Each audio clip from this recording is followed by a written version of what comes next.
Anupama serial के ऐसे ही daily updates सबसे पहले देखने के लिए हमारे चैनल को सब्सक्राइब करें। आज के एपिसोड की शुरुआत में सभी हल्दी की रस्म को एंजॉय कर रहे होते हैं। अनुपमा दोनों को हल्दी लगाने आती है। तब राही अनुपमा से मजाक करती है तो अनुपमा दोनों हाथों में हल्दी लेकर राही और प्रेम को लगाती है। सभी काफी खुश होते हैं और इस रस्म को एंजॉय करते हैं। इसी बीच गौतम पराग को कहता है कि मुझे एक जरूरी बात करनी है। वह पराग को उस आदमी के बारे में कुछ बताता है। पराग कहता है कि सच्चाई हमें पता चलनी चाहिए, आप उससे बात करो। इसके बाद मोटीबा कहती है कि श्रीनाथ जी की कृपा से हल्दी की रस्म बहुत अच्छे से हो गई। तभी एक आवाज आती है कि अभी मैंने तो हल्दी लगाई ही नहीं। एक आदमी वहां आता है और राही को हल्दी लगाने लगता है। राही कहती है कि आप कौन हैं? तो वह कहता है कि मैं तुम्हारा सगा बाप हूँ। ये सुनकर सब चौंक जाते हैं। मोटीबा गुस्से में कहती है कि ये आदमी कौन है और ये क्या बकवास कर रहा है, इसको अंदर किसने आने दिया? मोटीबा सिक्योरिटी को बुलाती है और उससे डांटती है। सिक्योरिटी गार्ड बताता है कि गौतम के कहने पर उसने इसे अंदर आने दिया। गौतम कहता है कि ये आदमी कई दिनों से मुझे फोन कर रहा था और दावा कर रहा था कि यह राही का असली पिता है। आज ये सीधा यही आ गया। प्रेम कहता है कि ये झूठ भी बोल सकता है। तभी वो आदमी कहता है कि यकीन नहीं है तो डीएनए टेस्ट करवा लो। वो आदमी कहता है कि अनुज और अनुपमा ने मेरी बेटी को गोद लिया था, लेकिन इसका मतलब ये थोड़ी है कि ये मेरी बेटी नहीं है। ये मेरा खून है और मैं यहाँ इसका कन्यादान करने आया हूँ। इस पर अनुपमा कहती है कि पिता होना तो दूर की बात है, अगर कोई पहचान वाला भी होता तो किसी की बेटी की शादी में जाकर ऐसा तमाशा नहीं करता। अगर तुम पिता हो तो इतने दिन तुम कहाँ थे? क्या इससे पहले तुम्हें अपनी बेटी की याद नहीं आई? तुम्हें इतना शौक था तो पहले मुझसे बात करने क्यों नहीं आए? सीधा यहाँ तमाशा करने आ गए। इसके बाद अनुपमा उसे वहां से जाने के लिए कहती है। प्रेम भी उसे जाने के लिए कहता है। वह आदमी कहता है कि मैं मेरी बेटी की शादी देखे बिना कहीं नहीं जाऊंगा। वह आदमी राही से कहता है कि तुम इतने बड़े खानदान की बहू बनने वाली हो, ये खुशी की बात है, लेकिन मेरे लिए इससे भी बड़ी खुशी की बात यह है कि तुम अपनी माँ जैसी नहीं हो। तुमने कितनी मुश्किलों का सामना किया होगा, लेकिन अपनी माँ की तरह बार में नाचने का रास्ता नहीं चुना। ये सुनकर राही और बाकी सभी चौंक जाते हैं। अनुपमा कहती है कि जो औरत इस दुनिया में नहीं है, जो अपनी सफाई नहीं दे सकती, उसके बारे में ऐसी बात करते हुए तुम्हें शर्म नहीं आती? तुम्हारी बातों ने दिखा दिया कि तुम्हारी औकात क्या है। मोटीबा अनुपमा को बीच में टोकते हुए पूछती है कि क्या सच में राही की माँ एक बार में नाचती थी? राही भी घबरा जाती है। मोटीबा गुस्से में फिर से पूछती है तो वो आदमी कहता है कि इनसे क्या पूछ रही हो, मैं बताता हूँ, इसकी माँ बार में नाचती थी। मोटीबा पूछती है कि ये सब तुम्हें कैसे पता? वो आदमी कहता है कि मुझे नहीं पता होगा तो किसे पता होगा, क्योंकि मैं ही उसे ग्राहक लाकर देता था। इसी बीच गौतम कहता है कि ये सब क्या है? अब क्या मेरा ससुराल एक बार डांसर की बेटी का ससुराल होगा? इसके बाद मोटीबा भड़क कर अनुपमा से पूछती है कि ये सब आपने हमें पहले क्यों नहीं बताया? अनुपमा कहती है क्योंकि इसकी जरूरत नहीं थी, राही मेरी और अनुज की बेटी है। मोटीबा गुस्सा हो जाती है और कहती है कि पता नहीं ये लड़की किस गंदगी में पैदा हुई है। इस पर अनुपमा कहती है कि कमल का फूल भी कीचड़ में ही खिलता है और उस पर सरस्वती माँ विराजमान होती है। लाभ हानि, पाप पुण्य सब कुछ कर्म है। आप मुझे कोई ऐसा शास्त्र बता दीजिए जिसमें ये लिखा हो कि जन्म कर्म से बड़ा होता है। अगर आपने बता दिया तो आप जो कहेंगी मैं मान जाऊंगी। अनुपमा आगे कहती है कि आप मेरी बेटी के कर्म देखिए ना। जितने दिन यह द्वारका में रही, वहां अनाथ आश्रम में गरीब बच्चों के लिए काम किया, उन्हें पाला और मेहनत से आश्रम चलाया। मोटीबा कहती है कि आप इसकी माँ के बारे में क्या कहेंगी? अनुपमा कहती है कि औरत या तो किस्मत वाली होती है या बदकिस्मत होती है, और राही की माँ बदकिस्म थी। औरत गरीबी या मजबूरी में ऐसी जगह जाती है। मोटीबा गुस्से में कहती है कि जो औरतें गैर मर्दों को बिगाड़ती हैं, उनके घर तोड़ती हैं, उनका क्या? इस पर अनुपमा कहती है कि उन मर्दों को वो औरतें उनके घर से लेने जाती हैं क्या? वो मर्द अपनी मर्जी से, अपनी खुशी से छल के उन गलियों में जाते हैं।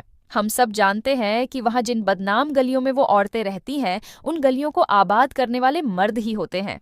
हम वहां अय्याशी के लिए गए हुए मर्द पर इल्जाम नहीं लगाते, सारा दोष औरत के सिर पर डाल देते हैं। अनुपमा उस आदमी से कहती हैं कि तुम अच्छे पति नहीं बन पाए, बाप क्या बनोगे? मुझे नहीं पता कि तुम्हें यहाँ का पता किसने दिया, लेकिन जिसने भी ऐसा किया है बहुत अच्छा किया, ताकि आज दुनिया को समझ आ जाए कि परवरिश और संस्कार की ताकत क्या होती है। अनुपमा मोटीबा से कहती है कि माया जैसी भी थी, इस आदमी की वजह से थी। वो मजबूर थी, एक माँ थी और मैं एक माँ का अपमान किसी को नहीं करने दूंगी। तभी वह आदमी अनुपमा से कहता है कि वाह अनुपमा जी, आपने तो एक झटके में माया को हीरोइन और मुझे विलन बना दिया। लेकिन सच्चाई मैं बताता हूँ, माया आपके पति के प्यार में इतनी पागल हो गई थी कि उसने उसे पाने के लिए सारी हदें पार कर दी और आपका पति उस माया के पास चला भी गया। उस माया के चक्कर में अनुज ने मुझे भी मारा। आप भूल सकती है, लेकिन मैं नहीं भूला। मोटीबा कहती है कि अब और कुछ जानना भी बाकी रह गया है। अनुपमा कहती है कि अनुज ऐसा नहीं था।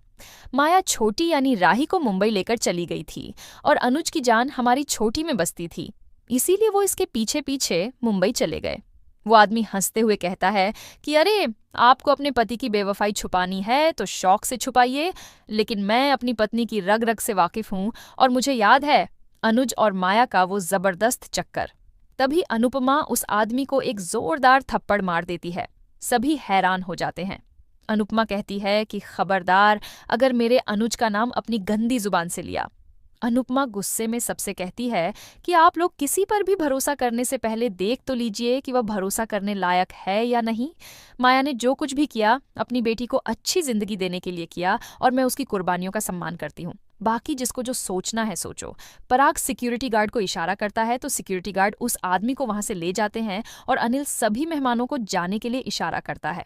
इसके बाद मोटीबा कहती है कि आपने जो बोलना था वो बोल दिया, अब हम बोलेंगे। मोटीबा कहती है कि कौन क्या था, क्यों था, राही की माँ ने कितना बड़ा त्याग किया, वो बार में नाचती थी या वो महान थी, दुनिया ये सब नहीं देखेगी। प्रेम इस लड़की से शादी करना चाहता था, इसलिए हमने इसे बहू के रूप में स्वीकार किया, लेकिन अब हम प्रेम की भी नहीं सुनेंगे। आप लोग खुले विचार वाले मॉडर्न लोग हो सकते हैं, लेकिन हमारे लिए खून, खानदान, मान मर्यादा ये सब मायने रखता है। इस लड़की का खून भी गंदा है और इसकी परवरिश में भी खोट है, इसलिए ऐसे गंदे खून वाली लड़की हमारे खानदान की बहू कभी नहीं बन सकती। सभी चौंक जाते हैं। इसी बीच पराग गौतम के पास जाकर कहता है कि मैंने आपको सिर्फ बात करने के लिए बोला था, आपने उसे यहाँ क्यों बुलाया? गौतम जोर से बोलता है कि आपने ही तो कहा था कि सच सबके सामने आना चाहिए। सभी चौंक जाते हैं। ये सुनते ही प्रेम गुस्से में अपना अंगूठा काट कर राही की मांग भरने लगता है और कहता है कि आप लोग दुनिया की सुनिए, मैं अपने दिल की सुनूंगा।